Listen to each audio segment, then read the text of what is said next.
Hello, everyone. Welcome back to Point of View, an online conversational series curated by Bay School of Design in collaboration with ADI, the Association of Designers of India. Today is our last session of this fantastic series, and we've had a bunch of phenomenal speakers from a diverse set of backgrounds and disciplines, and today is no different. My name is Aditi Vitas-Tadhar, and I am the moderator for today's session. I am a product designer from NID, and although my background has largely been in fashion, I've been an entrepreneur and a leather goods designer. I'm also an educator with Pearl, NID, and IICD, and a member of the ADI NCR chapter. This year has been especially significant for Bay School of Design as it completes 15 years as an established institution offering design excellence in UG and PG programs in visual communication, interior design, and fashion. And Bay School of Design was established in 2006 in Calicut, Kerala, and it's steered by Professor Basant Nair and his wonderful faculty and staff. And the school is also spread across 14 branches and has a 13,000 strong alumni. A celebration of this milestone has been the curation of B.O.B, where we've invited artists, designers, architects, and graphic designers to share their journeys with us in the hope of inspiring some of the journeys for the audience as well. And I'd like to take a minute to thank everyone for this wonderful session, this wonderful series, especially Shrishti Bajaj, Professor Nair, and his team behind the scenes. So I'd like to also mention that today we've had, this is our last session in the interior design section and for the series. And today as well, we have a wonderful speaker guest with us, Abhigyan Neogi. And what is interesting is we've seen a variety of point of views of different speakers like Vidla and Ayaz Basra yesterday. And today I think we're going to speak more about and discuss more about interior design and the practical side of it, the behind the scenes look at what goes on at an interior design studio, and Abhigyan's going to talk to us a little bit about that. So I would like to take this opportunity to invite Abhigyan on video. Abhigyan, if you can just put your video on. Thank you for coming on POV. I think he's just logging in, so we're going to wait for a second. Hey Abhigyan, how are you? Hi, how are you? Well, welcome to POV. Thank you so much for being here.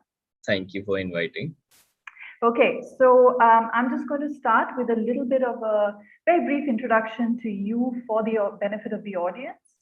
And then we're going to dive right in. So Abhigyan is a trained architect and a graduate from TVB School of Habitat, studies New Delhi. He graduated in 2008.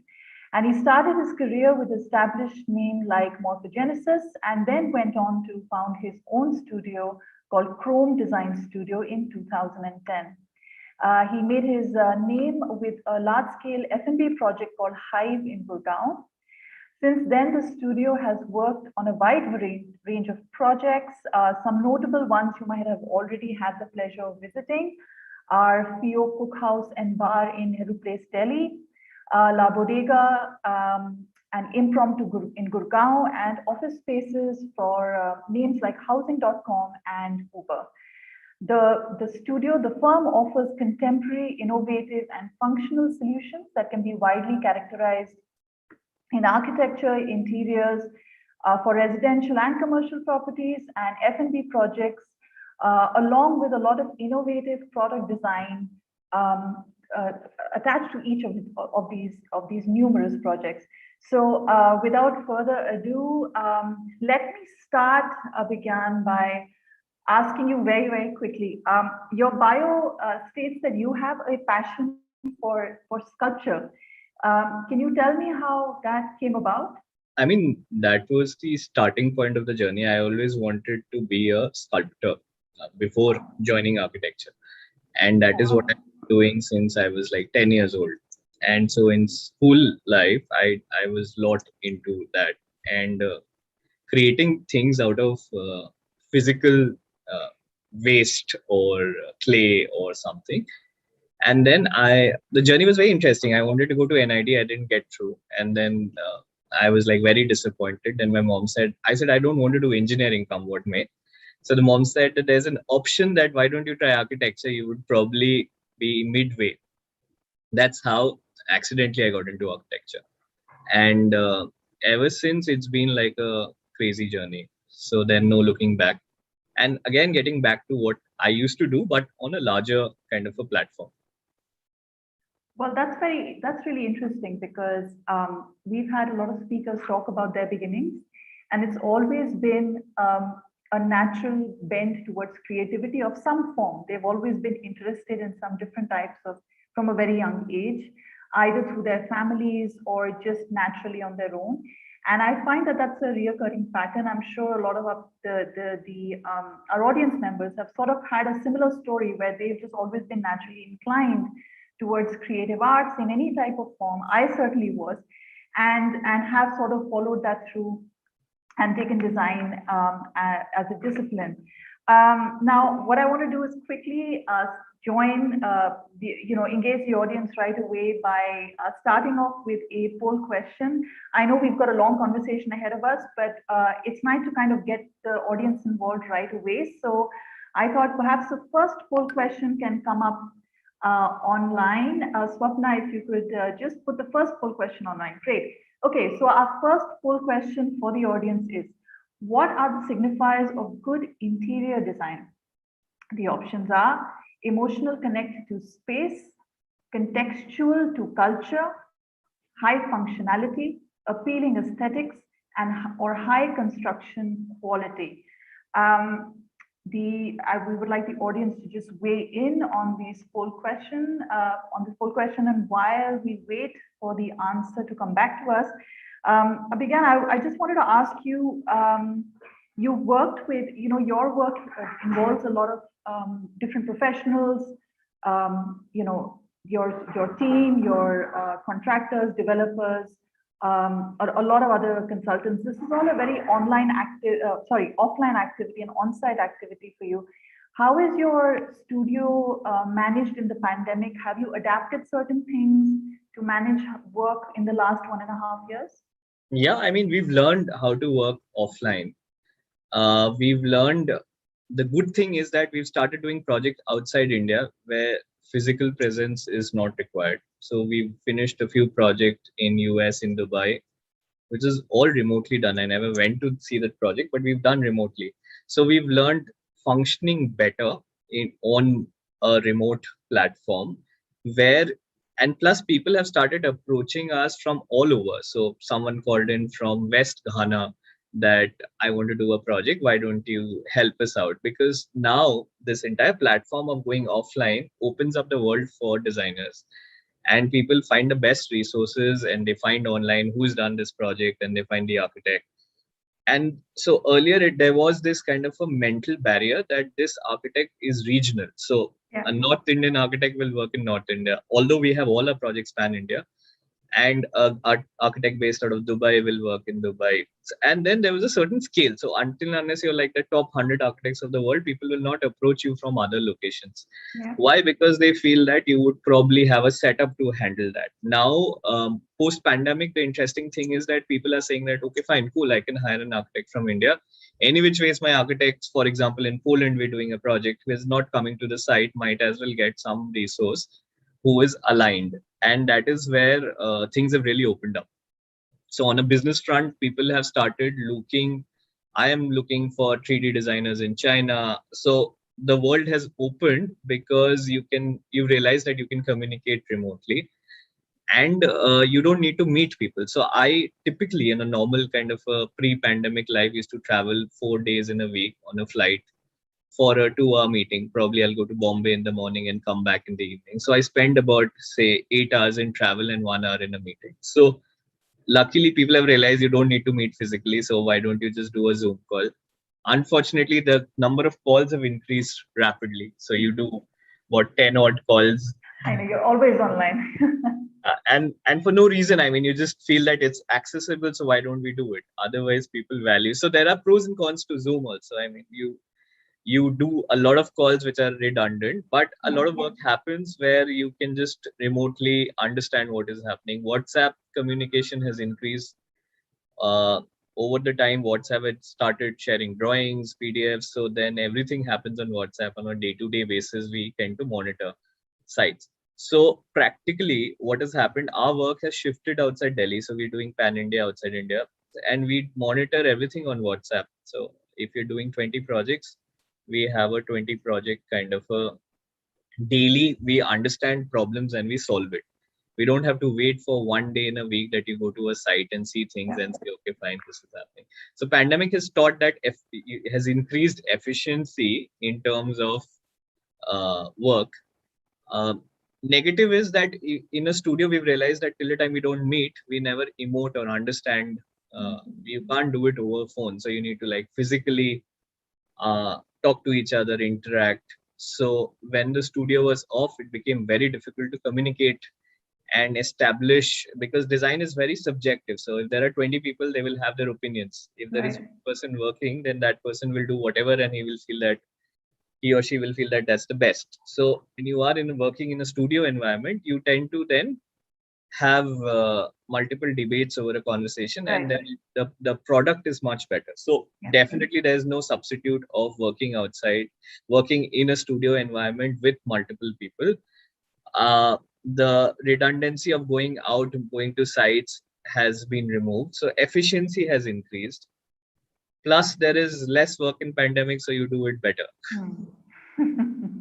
Less pressures. It's interesting you mentioned that because I think in my talk with another architect in one of the sessions, she also mentioned how technology has made it easier to now communicate and get things done, even if you're not physically there.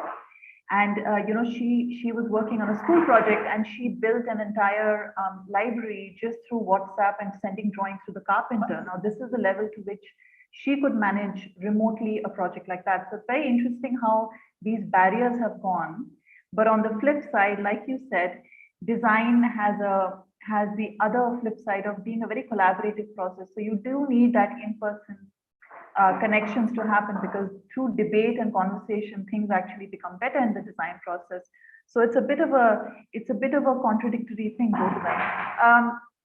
So let me ask you. I know you have a quite a presentation coming up for us. So I want to dive into that right away. If I could just ask you to share your screen, and we could get started. And I'd like the audience to know that Abhigyan is going to be sharing a lot of his project work. He's going to walk us through the design process, before and after scenes of the kind of projects and on-site work. And it's going to be very interesting to see what actually happens and how a design studio approaches projects of different varieties and different kinds. So, Abhigyan, the floor is yours. Please go ahead. Okay. So I'll just start. Okay, can you guys see my screen? Yes, looks good. Okay, so I had started the studio about 10 years back, and from a single person, now we're about 20 people. And the focus was always to do a different kind of a genre of work. So we've realized over 10 years, I'll run you through how we started and where we are today. So in general, we realized that there is a potential, and in that we used to follow design cues. Now we follow, say, poetry, we follow multiple cues to approach design. So there is a potential to look at design from a very different perspective.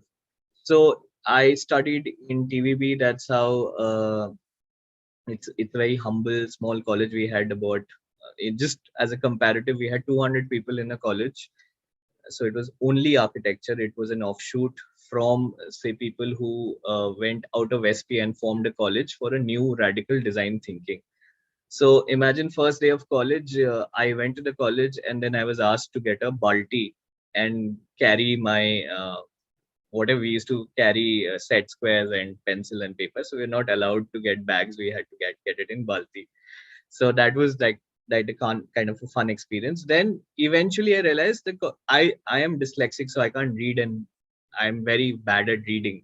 But this is a more graphic experience oriented education that I had. So if I talk about my college life, we basically didn't have any classroom structure. We didn't have any timeline. So we used to come at 8 9 o'clock. It used to finish at times at 12 o'clock in the night, at 8 o'clock in the evening, whatever. But till the time you don't finish your kind of task or whatever you've been, you were not allowed to get out of college.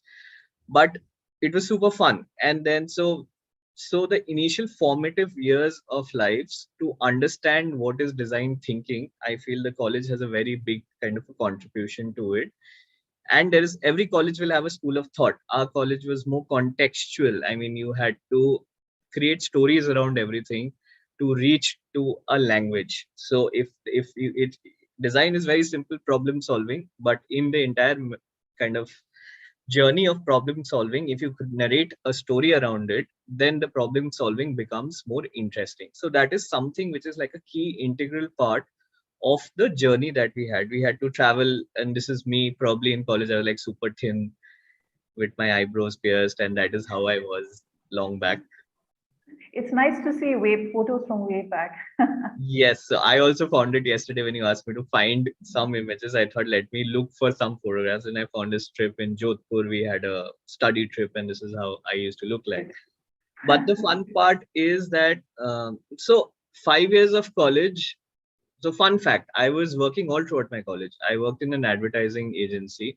My father said, I will not pay for architecture. If you do engineering, then only I'll pay for your college education. So then I had to, and I was always very entrepreneurial. From class 10th onward, I used to sell pressure cookers. I mean, I found a job, then I had to door and sell pressure cookers. I was very Wow. entrepreneurial from day one, that, okay, fine, wherever I find whatever gig, I'll take it up.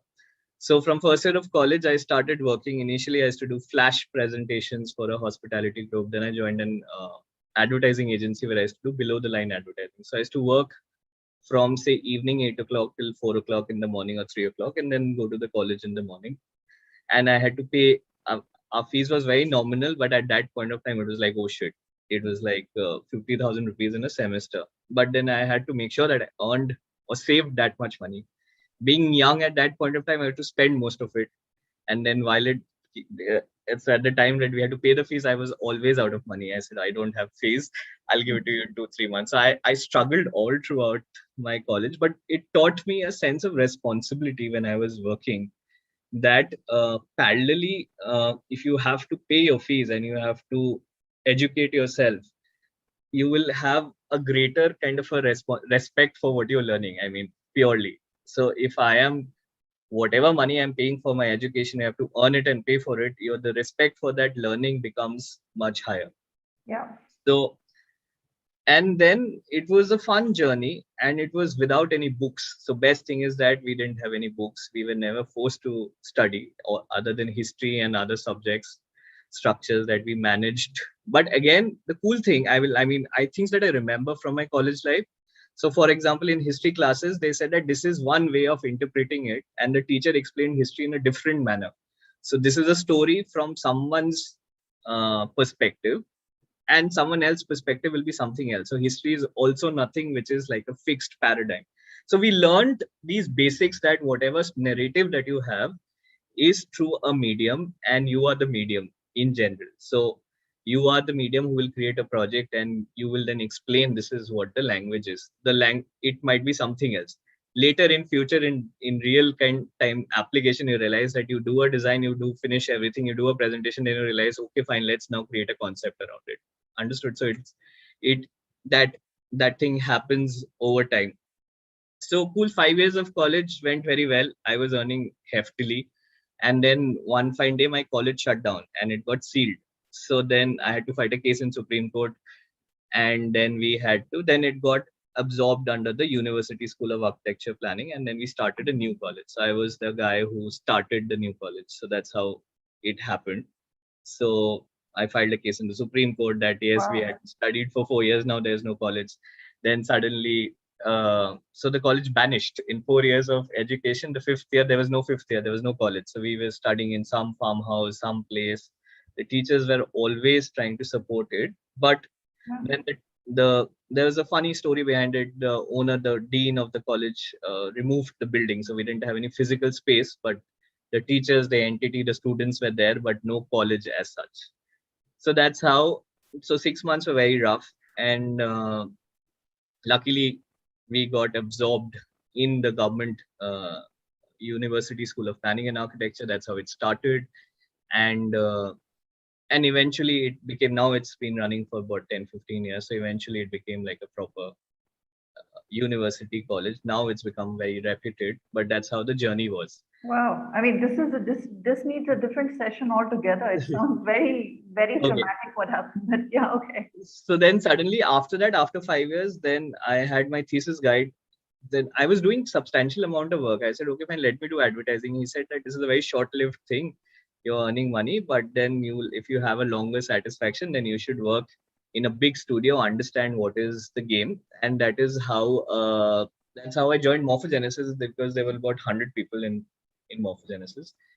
And that is where my real exposure to what architecture is came around. So architecture, interior design. So a very important kind of, so my teacher said that you can start off work as soon as possible, but that is how much you will leap. I mean, that is how far you can go. So you have a certain amount of exposure. If you are smart enough, or you are street smart, you can get a job and you can complete it. But beyond a certain phase, you won't be able to grow. So that is where I was being pushed to join a big firm. And I was earning, say, about 50,000 rupees a month there, and I joined for 8,000 rupees salary. Because then he said that forget about money, train yourself for at least 3 to 4 years, understand how the industry works. Then only eventually you will be able to handle uh, what you have to do in future. So at that point of time, I said, are you stupid? This is not possible. I mean, I'm getting 2-3 projects. And I got 2-3 projects when I graduated out of college. But then I decided, no, forget it. I'm going to work. I'm going to do a kind of, I'm going to dedicate all my time to learning the the real time architecture. Because in college, we were more emotional. We were more kind of non-contextual in that sense. So you were learned how to weave stories, you were learned how to imagine, but you were not taught we were not taught what happens when you practically face problems. So that's how I joined Morphogenesis. Again, first few months I just took out prints, served coffee. That was my role, because there was no project. I was in that recession period. So every day they were like firing 5 people, and all that I used to do is take prints, fold it, sign it, and then hand it over to them. So that's all that I did for 3 months. Then one day I complained in my office that I don't have any job. I mean, you hired me, you're paying me salary, at least make me do something. So that is when they realized, okay, fine, this guy is serious. Let me give him some task to do. So imagine 3 months of a job. It's not even internship, and you're not doing anything. You're just taking printouts, because it was a recession period. All work had stopped, and we were just taking printouts for old projects and signing them, and that's all that I It was used to do. around 2008 when 2008. recession had hit. Yes, recession. So a lot of architects were fired in front of me. So there were a team of about 200 people, and next month in 3 months there were 100 people. Wow. So that's how my journey started, understanding, oh shit, ye bhi hota hai types ki this is how world happens. Then all said and done, I worked for 3 years. We did very interesting projects, and there was this hunger to learn. So I used to work in office overnight also. At times I worked for 48 hours in the office to finish what I had to do. And at that point of time, my only zeal was that jaldi jaldi sab kuch seekhna hai. Matlab, the purpose of joining the studio was I had to learn end to end. So I had to learn every part of the business. And plus, it was a big organization. So understanding how to handle teams and how leadership happens and how to handle bigger projects was something which was very integral to my kind of first few years of work. So if I have to design a 5-star hotel with, say, about a lakh square feet, then you need a certain amount of kind of process oriented approach towards design. You can't be very emotional, because if you don't follow a process, you won't be able to handle beyond a certain scale. So all said and done, that began, and I'm just running through background slide. The main thing is the conversation. पीछे की photographs ऐसे ही है, फर्जी है. But in general, this project happened, which was Hive. Again, this was while I was working in office. Someone said, "Why don't you design a microbrewery for me?" He gave me an advance. मैंने कहा 3 महीने की salary आ गई, छोड़ो. And then next day I said, I have to resign. They said, "Are you crazy? Why are you resigning? You're doing well." So then I said, "Oh, no, I have to resign because I have work." They said, "Are you sure you have work?" Yeah, I have work. So I'll tell you a funny story. So then I resigned and then I started working on a project. I did it. It reached to this stage, and then suddenly the client who was doing the project sold it to someone else. So he sold the entire project to someone else. And so this started, and then it suddenly stopped. Matlab, it happened for 3-4 months. I was working very hard, and then I was without money, without work, without anything. For 3 months, I was doing nothing again. So this happened in 2010. So that's how the journey started, and this project is very integral to my life because that's how it started, and there is a certain kind of a push. And the first project that I got was a restaurant or a bar or a brewery. At that point of time, there were no breweries concept. So this was the first microbrewery. So it was supposed to be a very kind of a new thing, and you can showcase your work to everyone, and that was a hype. But again, someone else bought it and they fired us. Ki, ab to ho gaya. Goodbye.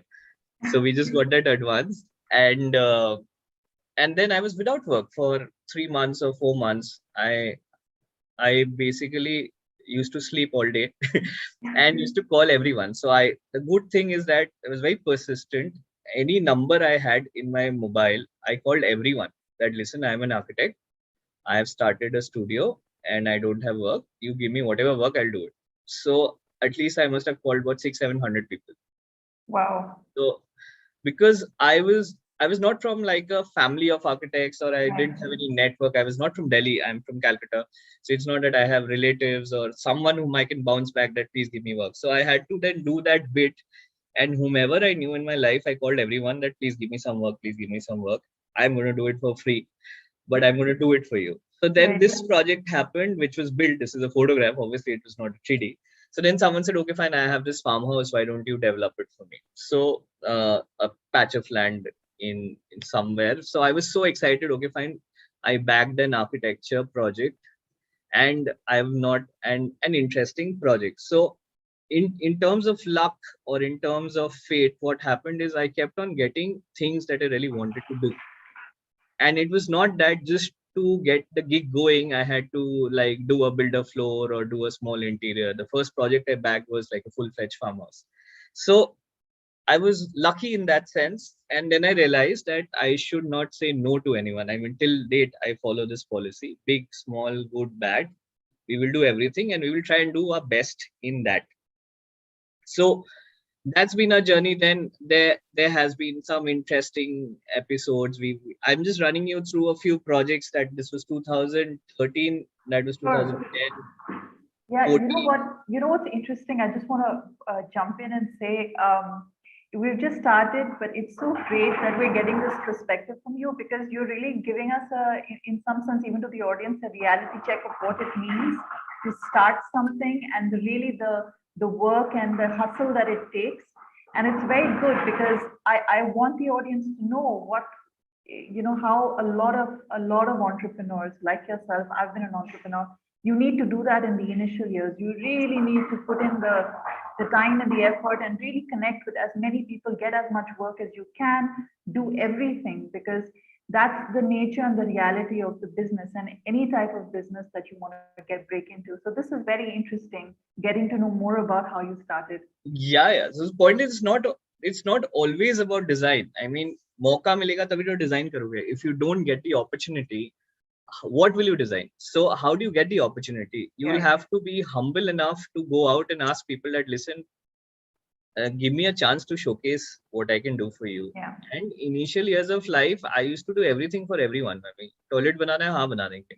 घड़ी design करनी कर देंगे. गाड़ी बनाना है, गाड़ी बना देंगे. So in my 5 years of advertising, I was designing cars, canters, sets. I did Miss India in 2008. So I did everything. So from whatever, Shivas Regal wants to launch a whiskey, okay, fine, I'll make a backdrop for you. So I never said no. I never said this is not my genre of work. At the same point of time, that got me better gigs. I mean, that got me that, okay, fine. That's how I came to know multiple amount of people. And one fine day, you will find that, okay, fine, this is, you will find what you have to do. So then this FIO was again like a big breakthrough kind of a project where we got to do a restaurant and we did it really well. Again, funny story. I'll come to that later. But we executed project brilliant. Haan, chalo. Uh, that was my launch into say an F&B sector where people understood that there is something that you can do in F&B zone. So we finished the project, and then after things were published, the client published this was built by my daughter and not by this architect. At that time point of time, we were like very young and we didn't understand ye sab kya hota hai. Then we became very emotional. We went, fought, this is not fair, this, that, whatever happened. Now, obviously, we are in that kind of a zone where people will say this is built by this architect. Right. But when you retrospect it 5, 7, 8 years from now, they will say, okay, fine. They will not tend to acknowledge. आज भी ऐसा होता है किसने बनाया तो हमने खुद बनाया मतलब 90% people that happens a lot. Don't attribute the effort of a designer. It's also because he feels the designer is not big enough. So it's very different. So if you say अच्छा ये हाफिज contractor ने बनाया तो अच्छा काम होगा या इसने बनाया खराब काम होगा, so you will tend to associate your names with a big name just to prove. Otherwise you'll say ये तो सब हमने खुद ही बनाया because the other people will think that he's hired a small designer to do whatever. So it's funny how this is all very social status driven also. It's interesting. This happens a lot. So that was the journey, and then I'm just running you through some things that happened in past, a few interesting things. We got associated with a brand called Social. Again, it is how you back the project. So I was sitting inside the Social. I asked the waiter who is the owner. Then he said, okay, fine, I can connect you with the manager. I called the manager, and then the manager said, why don't you speak to this guy? Then I called the owner of Social. I said that, listen, I don't think so you know me. I am Abhigyan. I've just built one project. Okay, fine. And I want to do something for you. The next project, whatever you will do, I'll build for you. So that's how our association started. And now we've done 6 projects together. Wow. And we're doing multiple things. Is it Impresario who owns Social? Yeah, Riaz Amlani. Yeah, we had Ayaz Basra on yesterday. So Ayaz and Riaz are best friends. Yes. So they used to work out of the same tent or the same starting point. And that's how. So then I called Riaz that why don't I do something for you? You see how it looks like. And then if you like it, we will figure it out. So that's how a lot of projects is like I had to go and say, this is what I can do for you. Again, that pressure cooker story really helps, that in class 10th, I had sold pressure cookers. I was very confident on knocking on a door and having a rejection. That, okay, fine. So I used to go to a house, knock on a door, carry like 5 pressure cookers on my back and say, do you want a pressure cooker? At that point of time, there was no social media, no marketing you had. And someone paid me 500 rupees per day for that gigs. But it broke my kind of inhibition that to ask someone for what I can do for you. Yeah. So after so many rejections, you realize it's okay. It doesn't matter. I mean, I probably haven't sold a single pressure cooker in my life, but I did that for 5 days or 6 days, and I realized this is not my thing. So that's how I bagged, say, Social, and then we did a few interesting projects for them. This is Cyber Hub Social. I'm just running them through backgrounds, and this was one of the most interesting socials that we've done, where we've created a Mumbai chawl in a setting which is very kind of corporate. So it's in DLF Cyber Hub. And imagine this visual inside Cyber Hub is like you cut and paste something and push it inside something else. Yeah, absolutely. So, I found this very interesting because this is actually a glass and concrete building. Yes, and it's built by Hafiz contractors. So the entire pitch for them is that we will create a new world, and people should appreciate the contrast between where you are and what we've planted. So this was like the extreme non-contextual project ever. Yeah. And first time we pitched that, okay, fine, I'm going to make a chawl. They said, are you crazy? I mean, who will come to a chawl? I mean, who will come to a basti in a kind of a corporate kind of a setting? A building, yeah. Then we executed it to the T. So from hanging clothes to the plant, to the hanger, to the bulb, to everything. I mean, the level of detail was so tremendous that people have really appreciated this project, and it's been about 5 or 6 years, 5 years that and it really works. Yeah. Till date, people appreciate or people visit the space and they find it fun. Yeah. And it was fun, and it's a collaborative effort. It's not just one person's vision. So I said, Riaz, this is what I want to do. Usne kaha, acha aur thoda ganda banata hai, tu pagal hai. So then he said, okay fine, why are you making? So he promoted, and he said that okay fine, why don't we take it to the next level? And Yeah. if we are doing this thing, then why don't you do it all the way out? Don't be so. That's how Riaz overlaid. Then there is Hanif Yeah. Qureshi, who does street art, and Yeah, another very well-known street artist. He's an artist, but he's also very well-known street so artist. Hanif and us work on all projects together. Oh, So then wonderful, right? Hanif then did all the graffiti, the boards. Then we got a kind of a sign artist to do our boards. So there's stories behind every project. I'm just running you through Yeah. in general kind of a journey of how things happened. This was the first social that we'd built. We'd built a Ferris wheel, and the interesting Another thing that place we for wanted, Hmm. and it swings. And we thought कि shit, अब इसमें glass रहेगा तो पानी भी नीचे गिर जाएगा, drinks भी नीचे गिर जाएगा. Then we realized कि center of gravity इसका अगर constant रहे तो आप जितना मर्जी swing करो गिरेगा नहीं. So imagine we built something like this and we don't know whether it will work or not. And the high is that you put a glass of water and the test is घुमाओ, and the water should not spill on you. So I'm going to call this. I'm going to use this as an example called the Ferris wheel test. For whenever you really want to do a test to see the proof of concept, I'm going to refer to this as a Ferris wheel test from now on. I'm going to use it. So thank you for telling me about this idea. So this was something which we've never thought can work, but we implemented it. And this really works. Like, people are crazy. We said it's such a ticket लगा देता है अंदर घुसने के लिए. Other than your food, you should pay for to get, because people line up, queue up कि हमारा number कब आएगा. So the fun thing is that we realized that hospitality is like an Anurag Kashyap movie. You can create anything and people. So there is one genre. So this project, this entire thing is right above FIO. So we had built that project 5 years or 4 years back in the same footprint, about 3,300 square feet. And we were starting out, we wanted to do something fancy, good, visually nice, promising, something जिसमें photo में अच्छा लगे. Then we did this 4 years later, where we said, fuck that photo, we will create a space that is fun for people who experience it. Right. And might be that we can't capture these things in a photograph, but it's an experience that you will not forget. So the same footprint, the same place, we just did the above floor in the same language, but in a completely different manner. So there are two ways of approaching. So our design approach is very experiential, that you should have fun. You can't say that अच्छा लगा, बुरा लगा, पर कुछ तो लगा. मतलब, you will have an extreme reaction to the space. And that's how we like to do spaces in terms of more reactive space. So there's a vivid language. We've built about 350 projects in the past 10 years. Wow. So initial years, we used to do about 10 projects in a year. Then we reached to 20, 30. Now we do about 50 projects in a year. Wow, so that's remarkably high. I mean, that in itself must be a whole feat of efficiency and coordination and all of that. The reason why we've been able to do it, because we can't say no to people. So if you say, "Acha, mera ghar bana do," बोलेगा, "अच्छा ठीक है, कर लेते हैं, नीचे जाएगी." So we find out time, but in general, we've realized that 350 then grows आगे, and then it becomes 700. So number of projects you build is your marketing for the next 1,000 projects. So if you do one project, you will get 4 projects. If you do 4 projects, you'll get 16 projects. And that was the key. No social media marketing, no marketing, nothing. You just keep on doing work. People will realize that this person has done this work. This was an interesting visual. This is 18 Commune. It's Virat Kohli's restaurant that we had done.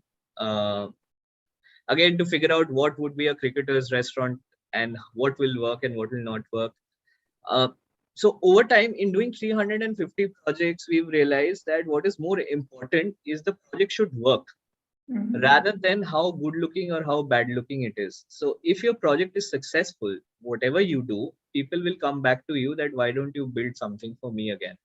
So understanding the business became more important. So if you're designing a restaurant, you should know what will work in that restaurant, what will work in that context.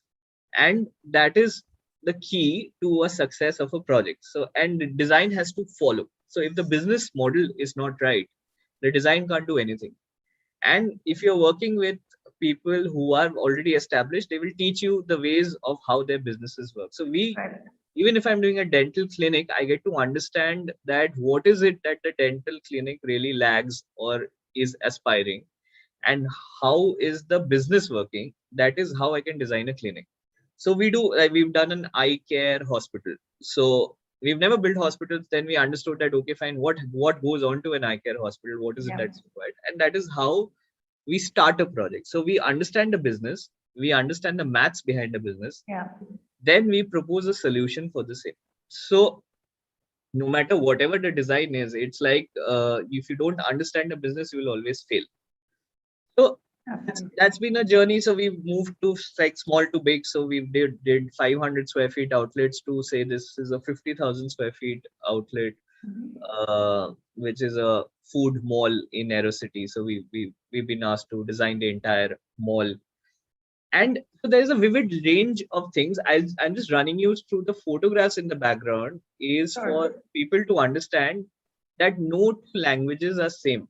So again, why people come back to us is that even if we do four socials, all four socials are the same. So you will have to go back to the drawing board and find some inspiration in some form or the other. So Yeah. it can't be through Pinterest or it can't be through design, because architect अगर architects का ही काम देखेंगे तो फिर मजा ही नहीं आएगा. So Mm. Then एक पॉइंट के बाद हमने Pinterest बैन कर दिया कि ऑफिस में Pinterest देख ही नहीं सकते. So then if you have to get inspired by cinema. So Right. that's how we saw Darjeeling. There's this Limited. movie, Where's Anderson's movie? Darjeeling, yeah, Darjeeling Darjeeling Limited. Limited, and we Mhm. did a social cyber hub space in the same visual. So we draw a lot of references, say from Wes Anderson movies, Yeah. from a kind of literature. You have to understand. I attended a conference by Neri and Who in Mhm. dialogues, and he Mhm. said that I wrote a poetry and I converted it into a space, into a house. Wow. So I mean, you will have to understand that you can write a poem and create a building out of it. You don't need to get inspired by. So poetry is about a small girl and her experiences when she walks through a space, and the space becomes big and small, and then you design a house exactly the way you write the poetry. Wow. So there That. could be inspirations from other forms of uh, creative thinking. It should not be from always a visual. What is happening nowadays is that you see a visual, you make a visual, and someone else copies that visual, and Yeah. there are six images which are similar looking. There's a minor difference because people are referring back to the same kind of a. So that is Yeah. where, and that's the reason why I'm showing so many projects is that every visual is different because we never go back to a kind of a visual referencing. Yeah, I And like that. You know, I was going to also reiterate what you said. When I was looking at the amount, the diversity of work that you've done in all these images, I realized that there is not one single style, let's say. You know, a lot of students, a lot of architects, a lot of designers struggle with this idea of having a style. A lot of big architects have a style, and somehow in your projects I realized that there isn't a style. It's always different. It's always specific and contextual to the story that you're trying to tell, the client's brief, I'm sure. And what you mentioned right in the beginning, that you first understand the business, the design follows. I think that's important to mention also, that you understand what business you're in and what the needs are, and then the design comes up. And then of course the inspiration that you talked about in your design process, you'd rather see other alternative forms of inspiration rather than going seeing somebody's restaurant or seeing the top 50 restaurants by the Michelin guide or whatever it is. You know, designers have a tendency to only look within their line of yeah, work for inspiration. And what is interesting is that you actively you've removed that temptation for your studio, and that's it shows, because then you have a diversity in the kind of looks also that you get and what you get inspired by. I also want to take this minute to come back to actually our poll question that we had asked right in the beginning. If we can get the answer on screen, I'd like to know what the audience thought of what a good signifier for interior design is. Okay, there we go. So 59% said emotional connective space. And I'm glad that that happened. That was the overriding thing, because I think a lot of your work is also about connecting to the space and how a client or a customer perceives that space. And it has to be, that has to be a sort of emotional appeal first. 24% said appealing aesthetics, 12% said high functionality, 6% said high construction quality, and 0% said contextual to culture. Okay, so this is interesting. Abhigyan, do you think that that's essentially to you also a good signifier, a No, no, signifier not for at good all. thing? No, Culture is how very is important. Funny yeah, story or interesting, very interesting culture, how culture sets a space. I did a project in Amritsar. We did a bar there. So then I learned that why aren't there any bars in Amritsar? What is happening? Why is then everyone drinks everyone? So there's a culture of people drinking in a car. right. So you will go outside a restaurant, you will take your bottle and you'll order food and they will serve it to you in a car, and that's the culture there. And now, funnily, the culture has shifted. Women have started drinking, and women have to go to a bar to drink. They can't drink in a car. Now, bars are evolving because women need spaces to drink, and there's a culture that they would like to have a good time, and they will not do it in a car. They will go. So now, all the men have also moved to the bars rather than the cars. So From very car to bar. funny. Okay. I mean, very interesting learning of Yeah. do from this journey happened, say, from between 2018 and 2020. Things change in Amritsar, Yeah. and suddenly there have been bars popping up because women have started drinking inside bars, and men have now left the cars and they are all inside the bars, and that's how they do business. Yeah. So that's how important, say, a kind of a cultural shift shapes spaces. You have a Yeah. demand then. Otherwise, people would were not investing in doing restaurants and bars. They saying अंदर घुसता ही नहीं है, सब बाहर से ही order कर लेते हैं, अपनी Yeah. दारू खुद लेके आते हैं, खुद पीते हैं, चले जाते हैं. So why do we need a bar, or why do we need a good space? Now they've started making spaces in Amritsar. So Yeah. similarly, we've been doing projects pan India. So we've diversified into, say, Gorakhpur, Yeah. into Patna. And so in Patna, there's a culture that because it's a dry state, you will drink at home and go out for dinner after 11 o'clock. So again, it's a very kind of a social structure that has happened, that people go out to restaurants after 11 o'clock because the restaurants function after 11 o'clock, You're right. which is not the common case everywhere Yeah. else. Yeah. So That's interesting. It is so. It is very, very important. The context is very the important because context is it forms. important, the people are important. Does Yeah. that current sociological kind of status of the society there Yeah. defines spaces? So Yeah. we've realized, so my presentation has stuck. Okay. I'll just keep on running you Yeah, through I think some. we will have to. Sorry, Abhigyan. I think we will have to run through because Yes. we have quite a lot of work also and Yeah, discussions yeah. and Q&A So as we're well. just running you through some interesting kind of visuals of how we approach spaces, how various spaces are. This is a very interesting visual. This is a tram. This is a real tram that we bought from Calcutta and moved to Chandigarh. And we placed it in a driveway because we're not allowed to cover the driveway. We thought that let's have an entrance inside a tram. And again, it's like a very weird idea that we एक tram लगा लेते हैं. But the challenge was getting the tram to Chandigarh. So we actually had to cut it, put it on a railway kind of a coach, and we had to get a full tram to Chandigarh. We Wow. bought it in an auction and then we rebranded it. And this is like one of the wowest moment. You will never expect to have a tram inside as an entrance to a restaurant. Yeah. So some very interesting learnings. Innovate. I'll run through those projects later. So we've done fair amount of projects uh, in hospitality for sure, but we've done a lot of cinemas also. So we've now gotten into cinemas, offices. This is Snow World. It's a snow entertainment park. These are things that I also Wow. forgot that we've done. But there's a lot of technicality of understanding how the snow will react onto materials that you use and the temperature in which this operates, and figuring out to create like a world like this becomes very important. So this is in Mumbai, Snow World. We've created gaming centers, bowling alleys, more experiential things. So I've given you like a body of work and a Yeah. story around it. In 10 years, we've realized, bottom line, do as many projects as comes your way. If you can handle it, do it well, and then keep on innovating in every form. So now what I am sharing is a few videos of current work. So this work is from Sure. yesterday night. We Okay. had a discussion. I had to just plug it in so that people understand that what are we doing in the studio, how we presenting work. This is Hong Kong Club in Delhi, Oh, and wow. Great. I am showing you a visual of how we are transforming the space and how we present design in general.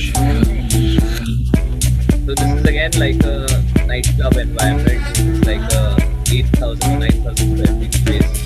It's an existing space. We are turning it around. So it exists like Hong Kong Club. We are like completely converting it into a new volume of space. So I wanted to show you something fresh. So this is what's happening in the studio right now. I've been to this club. This is at the Aero City. Yes, so we're turning it around.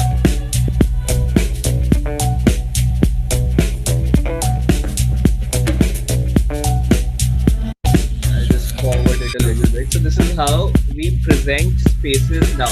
One of the days that we show image. जब तक you should actually feel like a part of the experience. So the degree of presentation that's expected out of us is this kind of a quality of work. Yeah.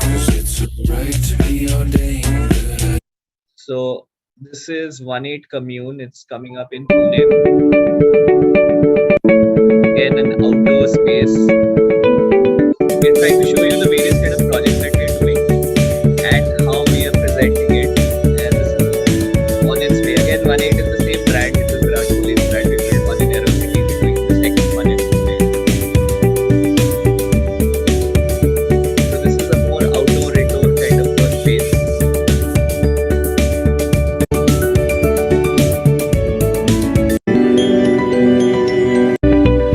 In terms of degree of detail, we have to like think about every nut and bolt when we present the design. You know that we'll figure it out later. Once you see everything in this visual, you can't say, oh, that is the experience that you're getting, whether you want it or not. This is what we are trying to do. Then, we're doing a university project. This is a convention center. Again, it's an architectural piece to an interior. We're doing a convention center for Banaras. Abhigyan, could you speak up because I want to hear your voice a little above the sound. Okay, so this is a convention center in Banaras Hindu University. So we're building a kind of a convention center for their events and everything. So it's a campus. It's an architecture project that we're doing.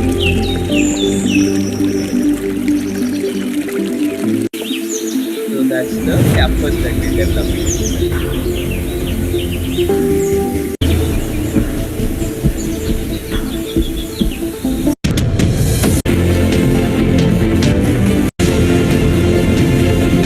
College, the lower ground floor of the building, and then the convention center is going to come. So we want to raise the building up and create like a public space below the building.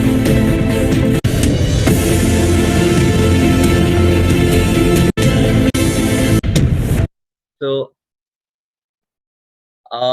these are things that's happening in the studio. What's happening in future? We've also gotten into development of land, and we bought a piece of land in Goa, and we're developing it into a resort or a kind of series of villas. So this we're doing like not only design but build also. So we bought the land, we're developing it, and then we're selling it. So this is what we're building in Goa. So and this is an ongoing, this is a future ongoing project which will culminate. Yeah, this is like a future project that's going to happen. So this is what is coming up, that we're getting into not just design. We bored of designing for people, so we thought lockdown में ही सोचा कि चलो आप खुद का ही घर बनाओ and then बेचो. So you design first and then you sell it, so that you are the client and you can then do interesting stuff, and it's not defined by someone's brief. So that's how these are 3 villas which is on a cliff. So we're designing this villas on a cliff, and that's the kind of cliff. Abhigyan, the kind of what do you usually use for these presentations that you make for your clients? Like you've shown us the walkthroughs, etc. SketchUp plus Enscape is what has been used in the office mostly, and so mostly everything happens in SketchUp. Sure. In these days, this is in 3DX, and How much time do we have? We have a little more time, so I do want you to go through the way that you work, which is the section that we are in, because I wanted the audience to also know, usually for Chrome Design Studio, how do you guys start? How do you develop the concept? Okay. At what point do these sort of walkthroughs and these presentations to clients come up? So we can go through that. Would be quite interesting to see your process now. Okay, quickly, this is called Musafir. This is in US. We built a project in Texas. This got operational in May 2020, but we'd been building it for 2.5 years before that. So it was the longest possible restaurant project that I ever designed.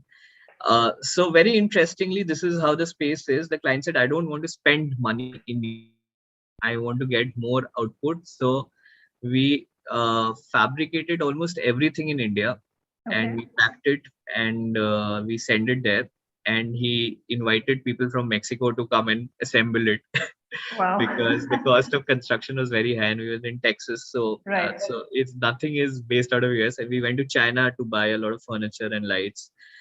So it's like it's a very interesting build. This is how we got the site. This is how it looks like now, Wow. and it's very super intricate. So we had to create a sheesh mahal. So this sheesh mahal was built in Jaipur, and we had to then pack it and send it. So we every part is it is not just a very easy sheesh mahal that you see that okay fine you can just do it. We had to re-engineer it so that it can be opened and screwed back and complying to norms of US, the fire safety and everything. So we had Yeah. to give test certificates for every material that we were using. So we had to do that kind of a thing. So imagine every part of this is like a Lego piece. Wow. And this was then built in Jaipur and opened up. First, we assembled this entire space. Then we opened it. Then we engineered it so that it could be shipped, and then it got assembled in US. So, like you see, this large wooden Yeah. archways, windows, doors, everything that you see is been built in India. Even there's a Wow. sculpture of Musafir. We created clay maquette, and we got a sculptor to create that sculpture, which is about 14.5 feet, packed it and shipped it to US. So now imagine this image that you see is in US, and the lower image is in Dwarka. So Wow. they had to then they build it, packed it, sent it, and then they assembled it. So That's crazy incredible. It's project. like I like mean, it's this like it's like a knockdown furniture concept. It's like almost like yeah, it's a IKEA knockdown space build your own concept, restaurant.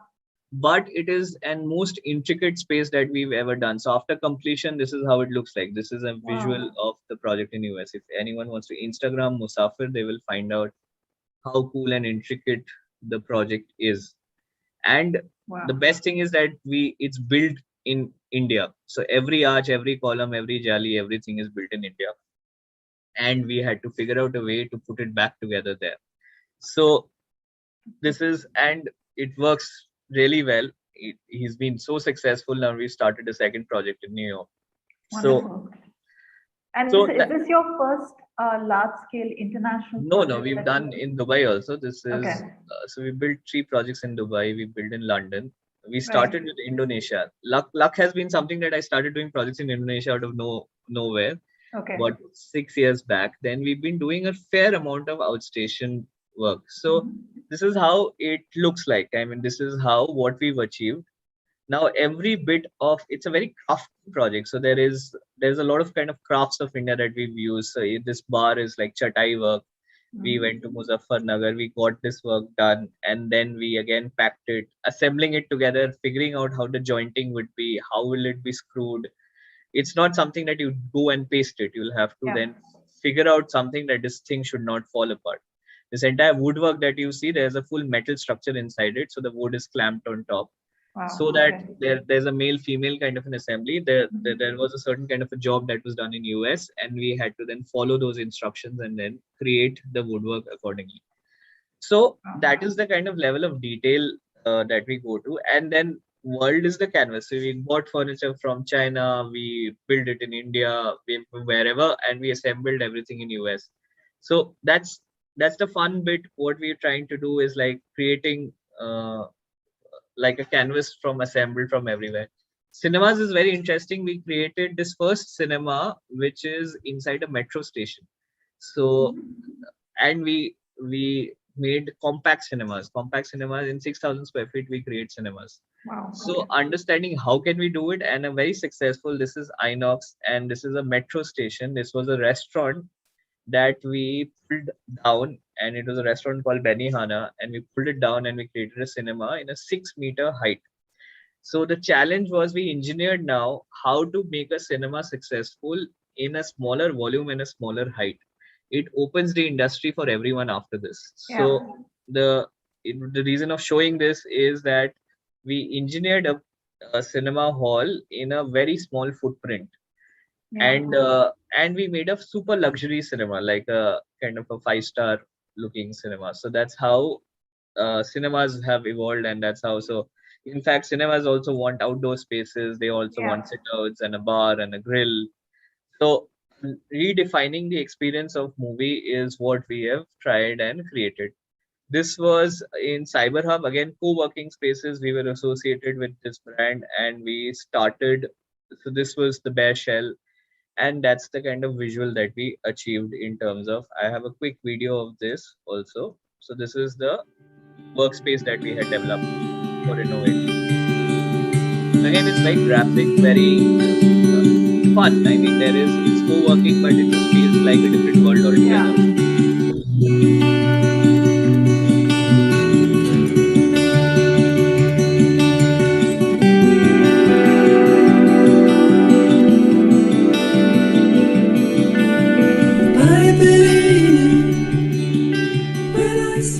So that was Innovate. This is a recent house that we've done. I just wanted to show 4 genres of work.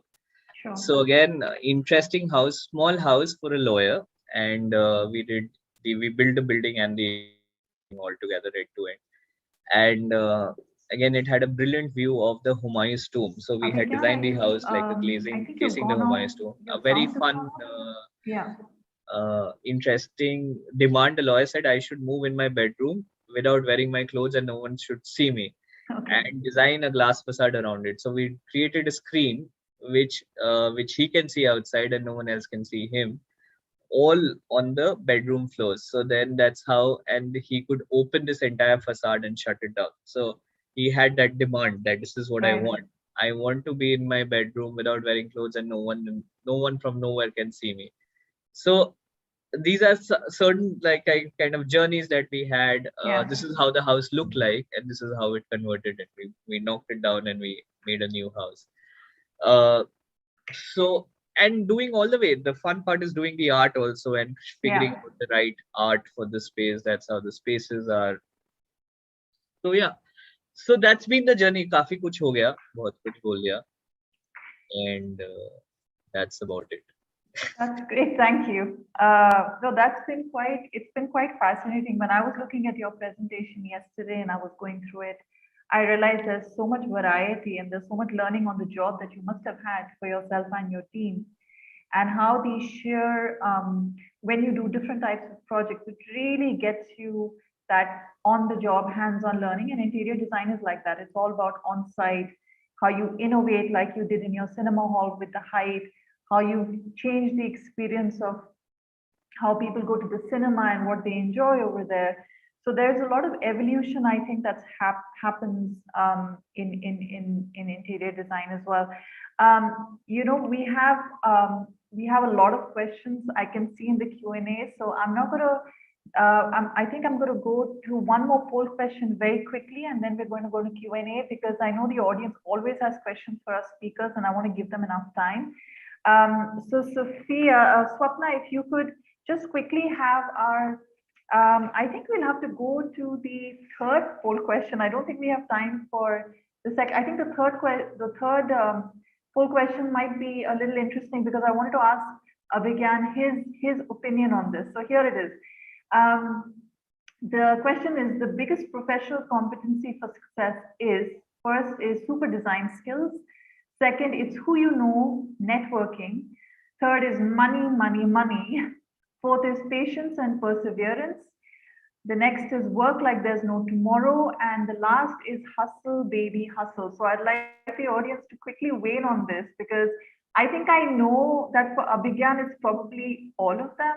I don't know, but I want him to Also No, tell no. me what do you think would be the I mean, secret I or feel patience and perseverance is the and every obviously you have to do it all. yeah, But I had spent 10 years to reach where I am today. yeah, And before that, I had spent 10 years before that also. So I started my journey in 2003 and it's 21. So it comes with time, but the vision has to be there. yeah, So if you don't know what you want, you will never get it. The key is to have that big dream that this is one day I want to be here, yeah, and then automatically the path will be carved out for you if you are focused towards your goal. yeah, A lot of people don't know where they have to reach. They don't know what is the epitome of. I also don't know in that sense, but there has to be some kind of a goal that you have to set that this is the epitome. This is where I have to reach, and then eventually things will work. Uh, the path will be carved out, and you will reach someday or the other. But you have to know that I want this. So what I do, I set small targets. I set in 2 years I have to have this. I have to have this size of an office. I'll have to have this car. I mean create very unrealistic kind of stupid dreams, but then achieve it and then pat on your back. Okay, fine, done. Now what is your next dream? So that is what will push you to do more, because there would be a sense of someday you will reach to a plateau where you will yeah, feel अब तो सब कुछ कर लिया अब क्या करना है मतलब you have everything, you have done yeah, everything up so you are so you should never reach to a plateau. So you set smaller targets and keep pushing yourself towards the upper goal, and always understand that you are a part of a bigger picture, and it's a very smaller kind of an intervention that you're doing. So eventually आज I read कि Frank Floyd writes house sold at about 4.3 million, and people buy a house designed by an architect where the value is because Frank Lloyd Wright designed yeah, that house, the value would be say 1 million and it sold for 4.3. yeah, So that is what you need to create, and you will have to get inspired by people in history and understand that what do you consider that now, yeah. especially in interiors. I feel so I've done set design. So I started Mhm. with smaller designs, exhibitions, sets, then I did interior, then I'm doing architecture. So gratification wise, obviously the largest gratification is that you build Taj Mahal and it stays there forever. Yeah, In interior design it lasts for 5 years, and come what may, it will vanish and something else will come up. But people should remember that space as it is. So mhm. people should remember कि एक जमाने में वहां पे ऐसा हुआ करता था. That kind of a story is what you should never forget. And then tomorrow something else will be built. In interior design, this is what happens. In architecture, still there's a shelf life of 20 years, but still any house that you see will be demolished in 20 years and something new will come up. Yeah, Interior design is 5 years. In 5 years, everything will go. Set design yeah, is 5 hours, yeah, and whatever you build will vanish. But yeah, then what is it that you're capturing is the essence of space, and people remember कि हम बचपन में quality जाते थे वहां पे ऐसा होता था. So we built a mm, restaurant called Quality. Again, a story where we built it in. It's a 75 years old restaurant, so there is a kind of legacy history to it. And we've tried to create a language which is 1960s to 70s, so that mhm. it gives a reminiscence of कि जब बचपन में जाते थे तो क्या दिखता था, and create that in 2018, so that again this will last for 5 years and then something else will come up. So Yeah, you know that this is the kind of longevity that you create, yeah, and that's all that you have in that point of time कि ये मेरा spectrum है इसमें ये कर ले, and you keep on evolving. So yeah. 5 years पहले जो काम करते थे and what we're doing now, you will have to evolve that. Okay, fine, that is done and dusted, now reinvent yourself. So if you don't That's reinvent yourself, you will be out of context. that's interesting, and I think we're going to come back to this idea of what the future should be and how you look at reinventing and evolving your work and your for your studio. So before we do that, I think we're going to just get the answers of the poll question live, and then we'll go to Q&A. So the answer is, oh, there we go. So Abhigyan, I think the audience and you are completely in simpatico because Because they've heard me, na? They've polled after I said, so they know. patience and perseverance seems to be the highest. Then we have super design skills, okay, and 11% says work like there's no tomorrow. So like you've seen, the work ethic is supremely important, especially when you're starting out. And 7% said it's who you know, networking, and 0% said money, money, money, and 0% said hustle, baby, hustle. Now this is interesting because you've actually hustled a lot of when you started. I think that is kind of important aspect Everything of, is important. You can't be yeah. complacent. And so even if you are where I am, I have to keep on working. I work 4 hours a day, every day, come what may. So if it's a Saturday or a Sunday or whatever, today's a holiday, I have a meeting after this, I had a meeting before this. So I've realized that if I don't give minimum 4 hours, maximum can be 24 hours. But if I don't give it minimum 4 hours a day, you will not, one day you will say, okay, fine, dusra naya bacha aa gaya, let's hire that new Yeah. architect. So to be relevant, you will have to keep on figuring out the game. Because Yeah. architecture is two things. One is your experience, that okay, fine, I have done so many mistakes, I'll not repeat the mistakes, so hire an architect with an experience. One is like fashion, so uska time gaya, ab iska time aa gaya. So you will have to have both. You will have to be a very competent technical person who can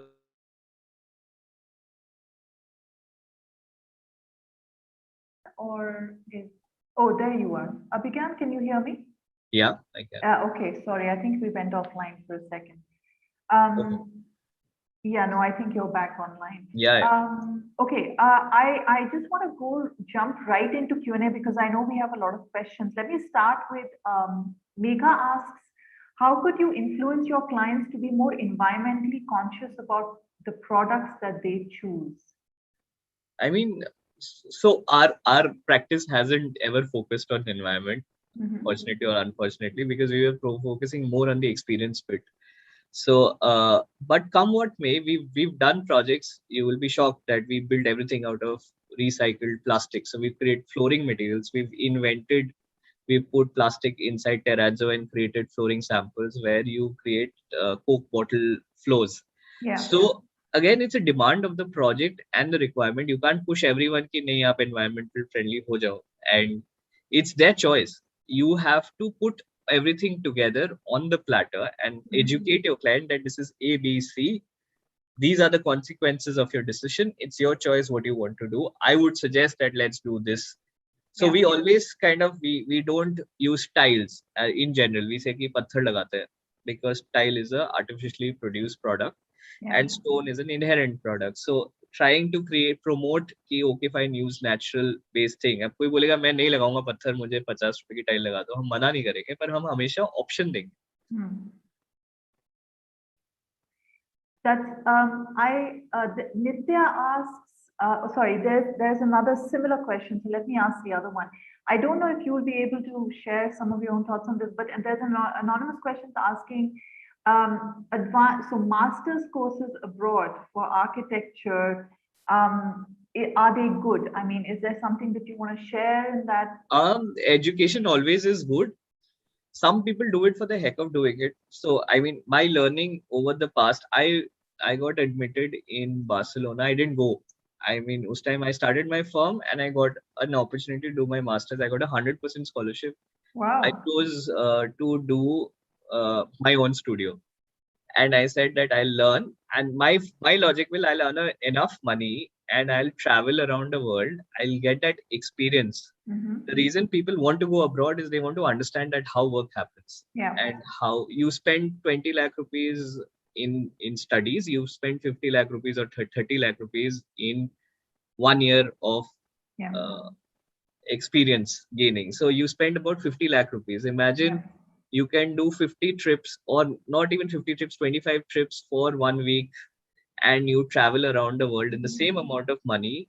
Probably you will have a greater, more richer experience. Yeah. Rather than giving it to a college in Italy or Barcelona or London, UK. This is how the trend has become. Everyone thinks कि हाँ ठीक है, पापा के पास 50 लाख रुपए है, UK चले जाते हैं, एक साल तो और extend होगी जिंदगी, and then you will travel around Europe. This is the psychology. Architecture is different, interior is different. Architecture, if you want to do architecture masters, do it in US, where there is a certain amount of rigor and practice that goes in. If you do a 1 year or a 2 year kind of masters, there is no rigor. In 1 year master, there is no rigor. So basically, people in general, what I've realized, I also had this vision that कि चलो एक साल बाहर घूमने को तो मिलेगा. Then I took that call that I didn't have money, so I didn't go. I will earn that money. Even if I had that money, I would probably go 50 different countries in the world and experience that and use it in my future learning rather than going to one country and trying to learn something, because that's my take. I mean, I might be wrong, but I felt that it was better if I could use that same amount of resource and enrich my experience even more. कि मैं बाली भी चला गया, मैं Thailand भी चला गया, मैं वियतनाम भी चला गया, and I travel a lot. I basically I 2 years I have exhausted my brain कि अब कुछ नया सोचने को नहीं मिलेगा. So what I do, in every 2 months I take a trip in some godforsaken country and I see कि अच्छा वहाँ पे क्या हो रहा है. So more you travel, more you learn. So I feel if it's very focused to like interior design as a master's versus traveling around the world to 50 countries, I would spend that money and create a budget and say that okay fine, a 50 lakh rupees hai, I can do 50 countries, these are the 50 countries, I'll spend my next 2 years in traveling and I'll also work here and apply that information. सिर्फ घूम के क्या मिलेगा? So you have to work, then go out, learn something, come back, apply, go out, come back, apply. So I feel that will be like a more fruitful foreign education than going to one college.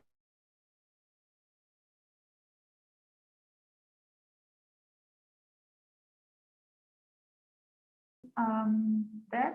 Okay. Yeah. Okay. That's an interesting take actually, because degrees abroad are quite expensive, and this is an interesting way of probably getting that kind of experiences under your belt, and then coming back and applying it somewhere. So this is I hope this answered the question of who was asking it. Let me go to the next one. Sneha asks, I'll paraphrase a bit here. She says, when we enter the field of interior design or architecture after college, there seems to be a drastic change. Something that we have learned theoretically is, I think she's trying to ask that what we learn theoretically is perhaps not what we encounter always on the field. Could you suggest some tips to enter the field and boost our confidence? So I think there's just some sort of advice for starting out graduates in interior design and architecture. Perhaps you could share something with them. Very basic. College will teach you how to think, which is very important, but it will not teach you how to apply your thoughts, right? So you will need to, so for sure you need good college education to be aligned, and that's for a long, it's not a short-term gratification, it's a long-term gratification. After 10 years I realized that okay fine, this was the school of thought of my college, that is why who I am today is what I am, versus someone else which I would have been in other college. So that you realize after 10 years of graduating that shit, ye to maine, these things comes in built. So college will get those kind of the right elements together, and then that's it. That's the role of a good design school, that they will teach you how to imagine, do new things, but then it's completely your call. And I've realized this, and this is something for every person. Everyone wants to intern, but they also think about कि कौन 20,000 रुपए दे रहा है, कौन 25,000 रुपए दे रहा है, कौन 15,000 रुपए दे रहा है, and people leave their jobs for 2,000 rupees. I mean, they will say okay fine, this guy is paying me 2,000 rupees extra, I will join that. Internship to internship hai. So that's where I feel that you will have to really give yourself all out. Like you spend an X amount of fees in design education, you should also spend an X amount of fees or time or resource in learning the job. People feel that design education के बाद हो गया खत्म, अब मुझे पैसे दो, and that is very difficult. Then you will fail in your professional commitments. So then you should also calculate, and everyone should calculate when they join a college कि मेरा fees 10 lakh रुपए, मेरा professional learning का 10 lakh रुपए fees है, and I need to spend 2 more years learning something, and I need to go, if you have to go to New York and study with someone and spend money from your pocket, it's worth it. But people feel that नहीं अब तो college हो गया अब मुझे पैसे क्यों नहीं मिल रहे? I was promised so Yeah. much money and this is how. But I feel that if the planning is right, you in when you start an education, you should understand that this is 3 years of college and 2 years of professional learning. In 5 years, I will be who I have to be. Then your vision becomes clearer. Yeah. Otherwise, what happens? Everyone feels कि 3 साल के बाद तो we've done, we've learned everything. Now give me money first, and then I will say. So what happens? They end up going into selling kitchens, Yeah. selling wardrobes, because someone who is selling a kitchen will pay you 50,000 rupees to stand there, because his purpose is to do the business, and you are just a person or a medium to through which he can do that business. Whereas when you have to learn design, you will have to give in that amount of energy, time, effort to learn. And because you can't, till the time you're not producing that amount of work, you can't be demanding that amount of money. So it's different. But once you know your trade, once you're good at what you are, then you can demand whatever money that you want. So, but that patience has to be there, that in 5 years, I will become the man who I have to be or the woman who I have to be. So that after 5 years, I'll ask for whatever money I want. So with younger professional, I've realized they want instant gratification. I was very sad when I graduated after 6 years of college, because my college vanished for 1 year. My colleagues had done their masters from IIM and everything, and they started with 2.5 lakh rupees salary as a starting thing. I said, "Oh shit! I too haven't even become a graduate." And so they did 4 years engineering, 2 years masters, and in 6 years they were getting a package of whatever X amount. And I started with 8,000 rupees in morphogenesis. I said, "You uska do 2.5 lakhs and mera 8,000 hai." 10 years down the line, things are not the same. But if I have that short span of a window that this is it, think 10 years down the line, things obviously are lopsided. But if I think कि हाँ immediate gratification नहीं है, this field doesn't have an immediate gratification, because this demands a certain amount of experience to demand money from someone. Yeah. So that's something that at least students should understand, that college khatam hua to padhai khatam nahi hui. Then the next bit of education starts, which is practical training with a very good studio with a certain kind of a design philosophy. You can't do practical training and say, okay, fine, go to a site and stand there forever. Someone will pay you money, but the training is redundant. So you have to have a vision that what do you want to train for. I think that's a key point. I think what you mentioned, try and maintain this approach of learning even after you graduate, because you have to establish your learning in the practical sense. So joining a studio or apprenticing maybe with a studio that whose vision you like, whose vision you understand, and have your own personal vision as well. What would you like to do? What path you'd like to take? And maybe small targets of 2 years of working from the practical point of view with the studio. Then what do I want to do for the next 2 years or maybe 5 you years? Assist an architect, maybe you assist a photographer. Exactly. Or it could be multidisciplinary it could be also. Exactly. So that your experiences are vivid enough for you to create newer things for other people. Otherwise, so you are stuck. Yeah, agree. I think that's key. Somebody asks, what do you think is the most overused element or approach today? Pinterest. Pinterest. Okay, good that you banished it from your studio then. I think that was a key. I think that's a key data point that I would like to mention to everybody, because we're so used to this overabundance of 1 million images on Pinterest. Everybody's forgot to look at other things, and I think that was kind of important to mention. Somebody else asked, well, I don't know what you feel about this question. Interior design or architecture, which is best? I feel spaces are interesting. Even if I have to design a small set, I've gone beyond that. So architecture, interior design, whatever you do has to be best and interesting. There's a certain life to everything. There's a certain amount of gratification. It's interior design is more like sugar. And so you have it, you get an instant high. Architecture is like having fats, so it will give you a later result. So try and understand. So the high is later. And not everyone is as patient to realize that after 10 years I will see, okay, fine, I've built 10 buildings. But in 10 years you will do 350 projects, you'll get an immediate sugar rush will happen for sure. So that's the key difference between the two. Both are gratifying in their own sense. Yeah.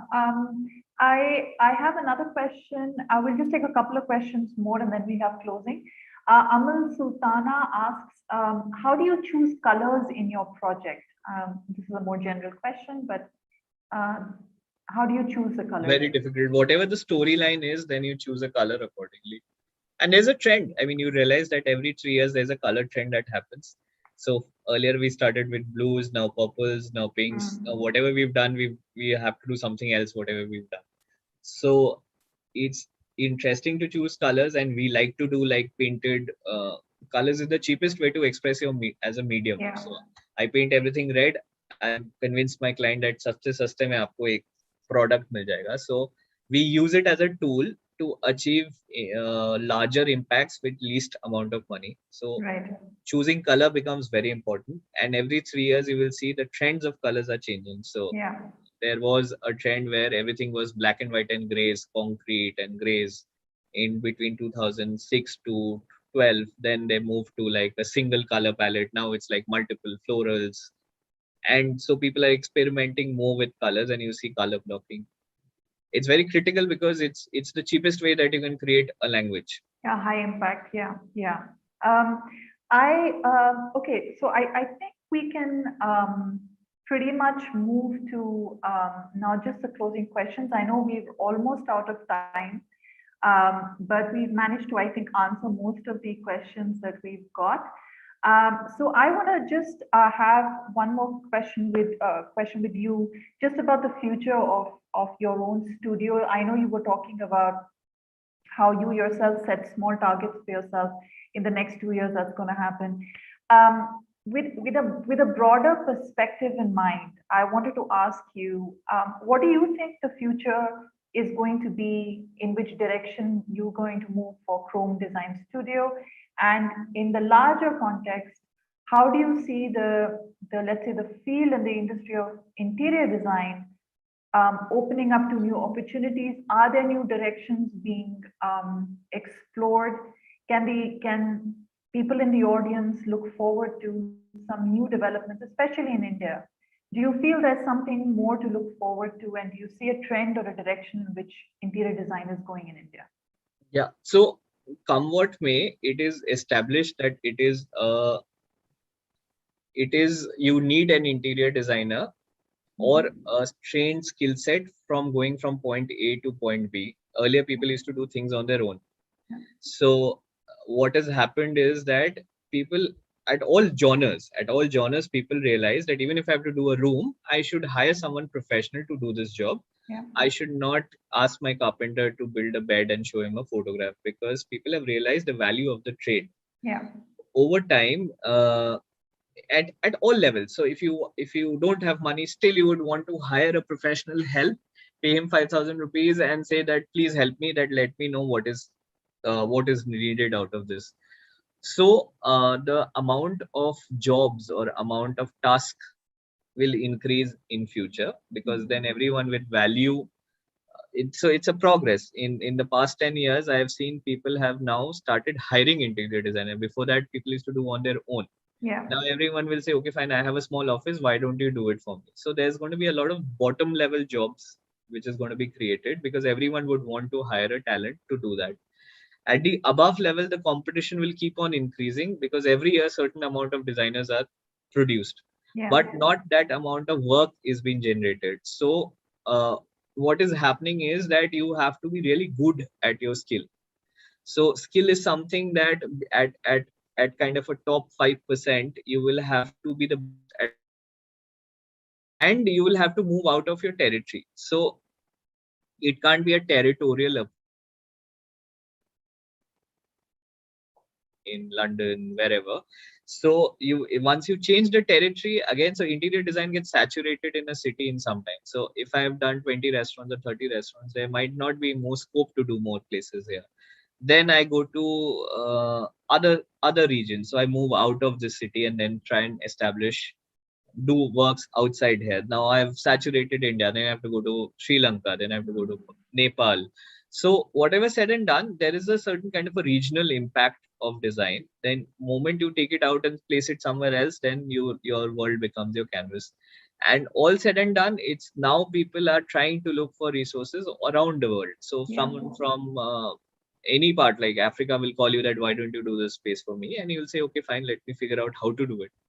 So you will, so the resources now, so the world is expanding, people, there are more amount of tasks, you will have to expand outside a saturated market Market. into a newer market and establish yourself. And there always will be something new and something new and something. जब तक Madagascar तक नहीं पहुंचते तब तक तुम करते रहो करते रहो करते रहो. I agree. I agree. I think that that's what you also mentioned right in the beginning, that we live in a world of globalization, and the next generation especially is going to be far more connected than, let's see, you and I were when we were at their age. And now we look at the global stage.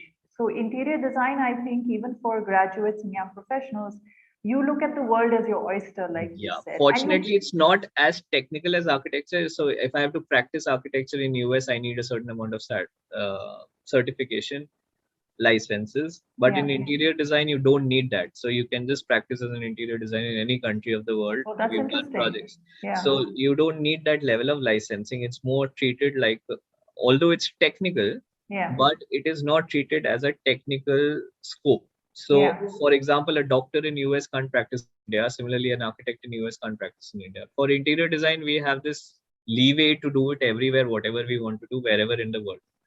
So, all said and done, you have to comply to codes, you have to understand their norms, you have to figure out that the right methodology of working outside this your territory. But it's doable, and that is the reason why you can start building things around the world. And Yeah. we've done it very early of a life. Someone said, I want to do a project in Indonesia, to travel there, and it was in some remote part of Indonesia, and we had so much fun in doing it. It was a factory for an oil merchant, so it was like a very interesting project. But it was, again, that's how we realized that you can, and you, they were all communicating in their local language, we were talking in English, and we're trying to figure out that how to work. And so eventually, once you crack that barrier, in the end, it's all cool, because design is one thing, execution is the second thing. So Yeah. if I could not execute for, say, that Musafir restaurant in US, then there's no point designing anything. I mean, you have to, in the end, make and do it. So this guy from West Ghana said, why don't you get your team together and ask everyone to come to Ghana and we will build a project together. I said, okay, fine, not possible. I can design it for you. Then he will not want your service. So you'll have to figure out that if you're providing an X amount of service, you have to give that final realization also. So the key is that not, I can design for you, but you execute yourself, it doesn't work. Yeah, I think that I think the new future will be figuring out how to bridge those barriers, overcome those barriers, start working in, maybe technology can help, perhaps there will be other innovations in the field, in the business, that can help people do that. See, technology is just a skill. In the Yeah. end, it's the kind of vision of how to get things built. Yeah. So we built a project in Dubai. First one that we did, it was called Air. We took about 1 year to do it. Second one we did in 3 months. So we were skilled enough to understand कि Yeah. हाँ ठीक है ये 10 चीजें यहाँ से कर लेते हैं वो. First time we tried to figure out. So people will hire you that you deliver a good quality project in the least amount of time, in the least amount of money. Yeah. Yeah. That is what people are looking at. Technology is just a tool to do that. But the reason why your value will be an X is because you will provide a solution, you will provide a time frame where you will be able to do it in a much lesser time at a much lesser cost. And Yeah. your services cost also will be lower than someone hiring locally. So then it's a win-win for everyone. You get Yeah. a good job to be done, and you can provide a service at a lesser price, and you can still achieve what you want to achieve. Yeah, I think I agree with you. The value that you provide is really the key, the heart of every project that you do. I'm just going to very quickly, Abhigyan, we have to close. We've kind of run out of time, but I do want to take one more question from somebody in the audience. This is a very quick question, I think. What they're asking, Mohammed asked, should one have sketching skills to be an interior designer, or can he bring his imagination through softwares? If you can just briefly. I mean, I tell everyone, these are just tools, and Yeah. SketchUp, AutoCAD, Hand Sketch, as long as you're able to communicate your vision to someone else, it's cool. I mean, I can say I want to build something like a chawl, and he agrees that okay, fine, chalo banate hai. That is one way of approaching. Someone say, "नहीं पूरा 3D में बना के दिखाओ, चौल लगेगा कैसे?" And then you say, "Oh shit, I'm stuck because I can't make a 3D of this thing." So we always say that don't be deterred by your skill set choice. Uh, First imagine and then try and convince the other person that trust me, it's going to look cool. Yeah. Now, how you do that is up to you. You It's can up show to a you. small sketch, you can recite a poem, you can show a movie that this is what I want to Yeah. do, and this is Yeah. a movie. I am inspired by this. He has to trust you. So, how you Yeah. build that trust is completely up to you. What is happening is every day people are expecting that even if a hand is moving, show it in 3D. I don't feel it's required. You just Yeah. have to educate your client that not. And I always say that don't look at 3Ds, don't look at the final outcome. You will be stuck with the vision that this is what I want. I am doing a journey, so let us not show you what you're going to get. Yeah. So if you are working for 6 months, I will evolve with time. Yeah. But what happens typically, people try and lock it at the first decision. Maybe Yeah. I've evolved in six. My design thinking has evolved. So if I lock something in a kind of a visual, then my process is curbed. Yeah. So with a lot of projects, we evolve with time. We say that पता नहीं क्या बनने वाला है, बन जाएगा, अच्छा होगा, trust me. So that's how Yeah. we also approach projects. You can't be stuck. So that's why sketching is the first primitive way that how people started communicating with other people. If you have a thought, you put it down. I have removed. I don't work on computer, and I sketch and I ask people that this is what I want. Why can't you show it to me? So it's very integral because it's the quickest way that you can convert a single from your brain into your hand and into paper, that Yeah. this is what I want. So if you're very good at it, you are the quickest person to communicate your ideas, sketching. Yeah. Then you come to a software. Yeah, I think that's key. Communication is key. So you can do it in any medium which communicates it well enough. Just this is the last question I'm going to ask you. A question just popped up, and then we're going to close because I know everybody is kind of waiting as well. What has been tell us a project which has been your greatest achievement? I feel this Cyber Hub social, I've shown a few images, Yeah. is something which is my version of communicating that this is who I am. I Yeah. can create anything anywhere. So probably that and still in 6 years it still exists and it still communicates to anyone who goes to that place. Yeah. That oh shit, what is this place? So I feel uh, that is that one kind of scenario that where I can prove that with interior design or with kind of a design thinking, you can change the way spaces are, and you don't need to perceive restaurants as restaurants and spaces as spaces. Anything can be anything. Yeah. So probably that project has that that special scale, that that special impact. place in your heart Yeah, because it yeah, had that impact and it communicated the idea very, very clearly, and it still stands. So there's longevity in that as well. That's wonderful. And on that note, I think we've come to the end of our session. Abhigyan, thank you so much. This has been a real pleasure. We've had a really, really long, nice, engaging conversation, and I know the audience is kind of also got a lot out of it in terms of your stories, your journey, the insights that you've shared, and some key things that we discussed right at the end about what interior design graduates and architects can look forward to and what they should have in terms of their own journeys and their own vision. And thank you so much again. I'd like to ask, just to conclude this session, because this is the last session for Point of View. And it's been a fantastic series. And I want to thank Shrishti Bajaj, who is the curator for the entire series. I want to thank Professor Nair and the whole team at Cinder Bay for this exceptional range of talks that we've had with so many phenomenal speakers. And for giving me the opportunity to moderate a few of them. I'd like to invite Shrishti on video now to give closing remarks. Hi, Shrishti. Hi, wow, what a fantastic session. Thank you guys so very much. And Abhigyan, I mean, just the body of work is phenomenal. I think, I mean, I was aware of your work and, I've always appreciated, the fun that you have with your work. I think for me, that's something that stands out. I think this is the first time I've seen everything put together. So it's really, really phenomenal. And I can't believe you've just been at it for 10 years. I kind of feel like you've got a body of work that Oh spans no, Abhigyan has 25 years started. already. Abhigyan started a long time ago. I have a feeling this story is much further, but you can see how much of it has all come together, and it's pretty great. No, it's Thank been you. phenomenal. I think what an amazing, amazing body of work. Again, congratulations, really. And thank you so much for taking the time to be with us and share your work with students, because I'm sure that they've learned a lot. And I really liked how you were kind of breaking it down and sort of giving advice to students all mixed up in it, because I think for students, the whole point of doing point of view was to hear from people like you and give them a sense of what holds for them when they enter into the real world beyond the institutional ecosystem where it's sort of comfortable.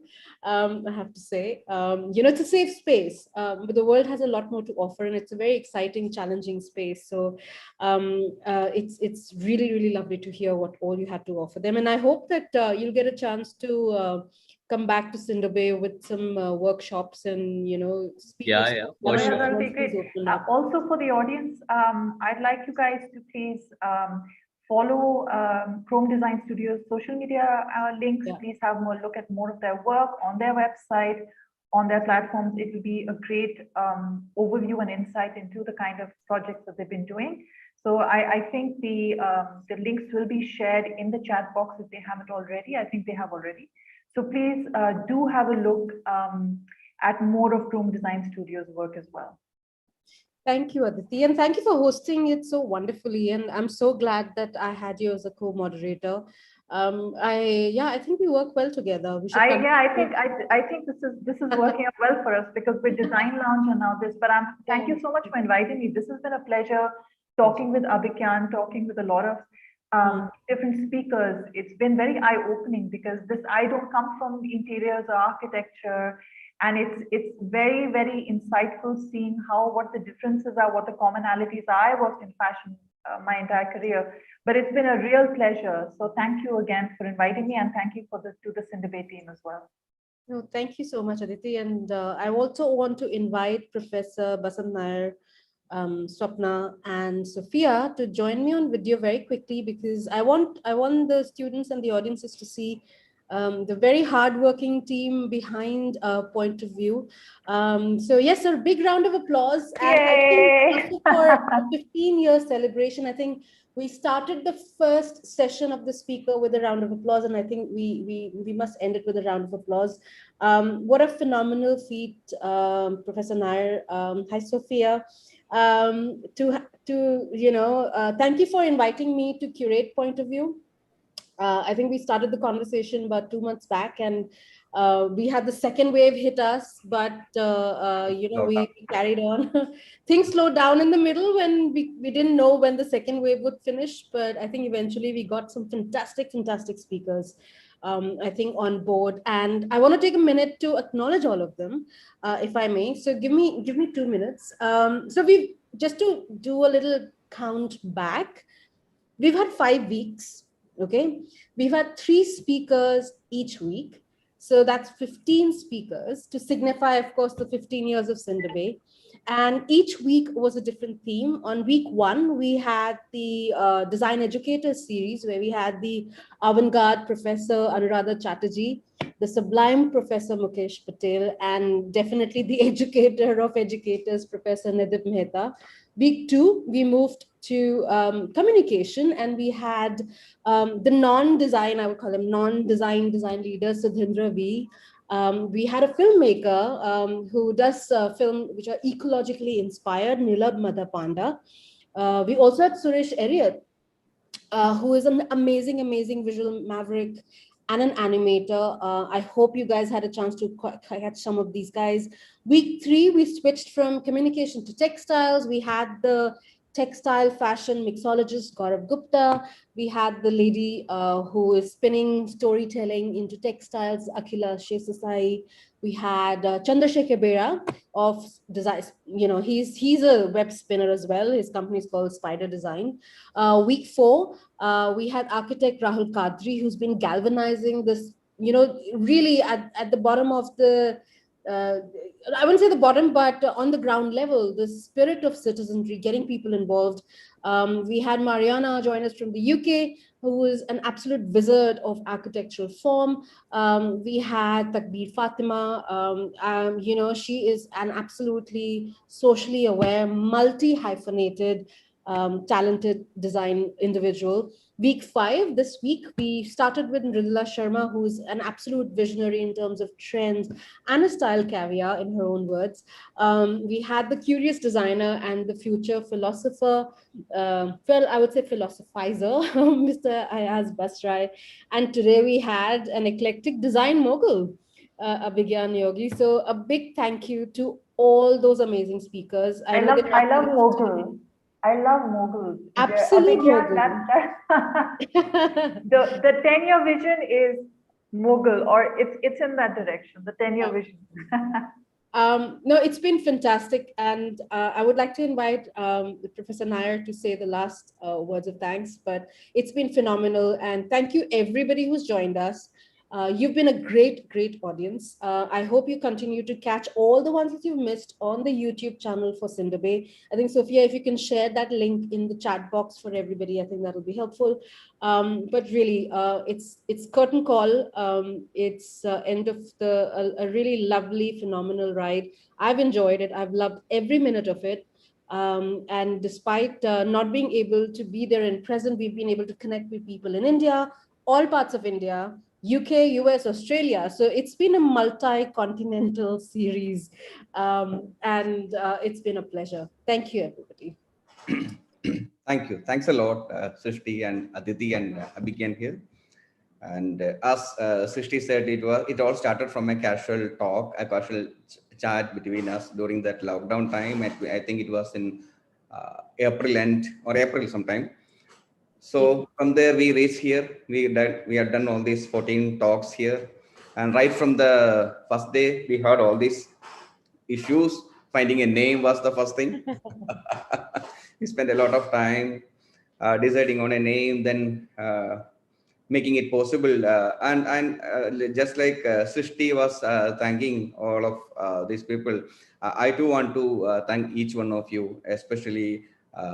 It should start from Srishti actually, because it all started with our talk. Then Sophia was there right from the beginning with us.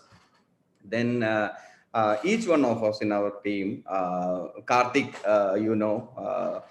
then Viraj, then Siraj was there. Then one important person I should mention was Janit Kachapalli. He's a filmmaker here in Kerala. And then Aravind, obviously, he was very active in doing the promotions for the program. Then all my branch managers, all these people of the team who helped me throughout in promoting the event and inviting students and the outsiders, so students from outside Cinder Bay also. Then Swapna, all through. So she also. So I would like to thank all of you for this their remarkable support. And yeah, this was very, very, very helpful for Cinder Bay, our students, and for us for our coming days, for the journey that we have started and we are continuing. And we have a lot of things to do as we have been discussing. So this is a start, Srishti, that we have just started this, and we have a lot of things to do also. So thanks a lot for all these wonderful people here. Yeah, thank you. No, thank you for your kind words, and I do wish Cinder Bay the best of luck. You have 14 branches already, and you have maybe you'll become the design education mogul very, very soon, and be all over the country. So we'll keep our fingers crossed, and we hope to see more of Cinder Bay, more fun, more design, more conversations, and really just bringing it all together. It's been a fantastic ride. Thank you. Have a great weekend. I'm going to sign off. And Yeah, hopefully thank you. we'll catch up offline. Yes. Well, so good luck and goodbye. Thank you so much. Thank Thank you, you, Abhigyan, guys. again. Thank you Thank you, very guys. much. Take care. Have a Bye. great weekend. Thank you. Thank you, Bye. everyone. Thank you, everybody.